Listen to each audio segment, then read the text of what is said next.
সব বলছি আপনাদের। তার আগে একটা খবর দিই, সেটা হচ্ছে যে দক্ষিণ পূর্ব বে অফ বেঙ্গলের একটা সমুদ্রপৃষ্ঠ থেকে 5.8 কিলোমিটার পর্যন্ত বিস্তৃত একটা চক্রবাত ঘূর্ণাবর্ত দেখা যাচ্ছে। ঠিক আছে, তার মানে একটা চক্রবাত ঘূর্ণাবর্ত আছে। কোথায় আছে? দক্ষিণ পূর্ব বঙ্গোপসাগর এবং তার সংলগ্ন এরিয়াতে। এবং এই যে চক্রবাত ঘূর্ণাবর্তটি, এটিকে আমরা দেখতে পাচ্ছি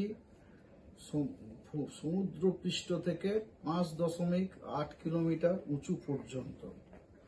এবং আমরা মনে করছি আর কি যে এই চক্রবাত ঘূর্ণাবর্তটির প্রভাবে আগামী 48 ঘন্টায় দক্ষিণ বঙ্গোপসাগরে একটি নিম্নচাপ ক্ষেত্র হতে পারে। This is number 1. Now let us come to your day to day weather, তাই না? আচ্ছা, just a minute.